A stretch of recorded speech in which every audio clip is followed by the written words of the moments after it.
Agnipath scheme को लेकर भयंकर विरोध शुरू हो चुकी है, जिसका सबसे बड़ा केंद्र बिहार को देखा जा रहा है।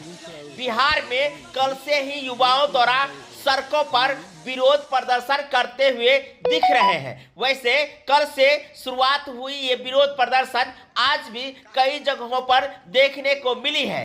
युवाओं ने आक्रोशित होकर के कई जगह तोड़फोड़ किए हैं, तो कई ऐसे जगहों पर आग लगाने का काम किए हैं और कई बीजेपी नेताओं के घरों पर भी पथराव तोड़फोड़ किए हैं। लगातार इस प्रकार के कार्य दिख रहे हैं। अग्निपथ स्कीम को लेकर जिस प्रकार से युवाओं में आक्रोश बढ़ा है, इसको देखते हुए सरकार ने अग्निपथ स्कीम में तब्दीली लाने का विचार किया है और इसके लिए बाकायदे रक्षा मंत्रालय ने अग्निपथ में संशोधन करते हुए ऊपरी सीमा में 2 वर्ष की छूट दिए हैं। जहां कोरोना काल में युवाओं का भर्ती नहीं हुआ था, तो वहीं 2 साल का एक्सटेंशन ऊपरी सीमा में देने के लिए बाकायदे रक्षा मंत्रालय ने अधिसूचना जारी किए हैं और ये तब हुआ है जब युवाओं ने भयंकर विरोध किए हैं।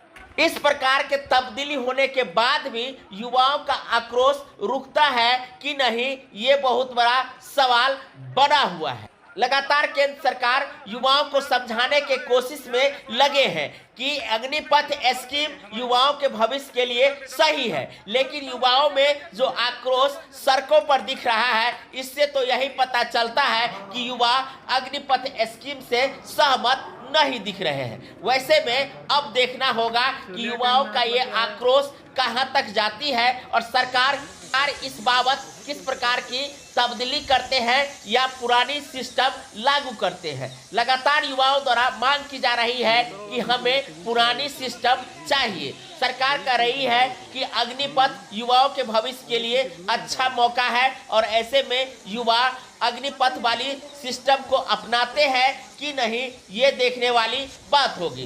दूसरी बात कहें कि कल से ही युवाओं का भयंकर विरोध प्रदर्शन सड़कों पर देखने को मिला है। सड़कों पर भयंकर आक्रोश इस प्रकार देखने को मिला, जगह जगह युवाओं ने टायर जलाकर विरोध किए हैं। तो कई जगह ऐसे भी घटना देखने को मिली है कि रेलगाड़ियों में आग लगा दी है।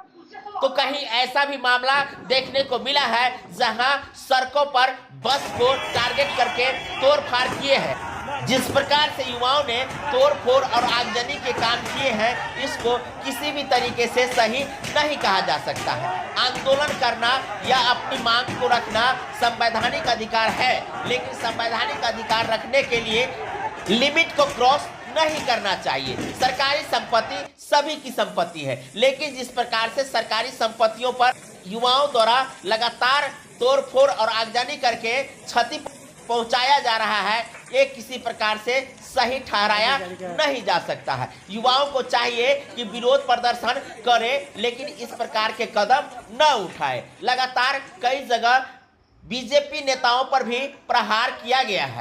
तो वहीं आज की ताजा खबर इस प्रकार की है, जहां बीजेपी के कद्दावर नेता संजय जायसवाल के घर पर भी तोड़फोड़ की घटनाएं हुई है। इससे आहत होकर संजय जायसवाल ने कहा है कि भारी क्षति हुई है और इसके लिए सरकार को विशेष कदम उठाने की जरूरत है। लगातार युवाओं ने सड़कों पर आंदोलन किए हैं, तो वहीं कुछ उपद्रवी युवाओं ने इस बाबत तोड़फोड़ एवं आगजनी करने का काम किए हैं। इससे सरकारी संपत्ति ही नाश हुई है। युवाओं को चाहिए कि सरकारी संपत्ति का नाश न करें। विरोध प्रदर्शन करना संवैधानिक अधिकार है, लेकिन संवैधानिक अधिकार के मतलब ये नहीं होता है कि सरकारी संपत्तियों की तोड़फाड़ करें। वैसे में जिस प्रकार से लगातार युवाओं में आक्रोश कल से देखा जा रहा है, फौज में जाने की तैयारी कर रहे थे, तो ऐसे में उनके साथ किस प्रकार से सरकार ने फरमान जारी किए हैं, जिसके आक्रोश सड़कों पर देखने को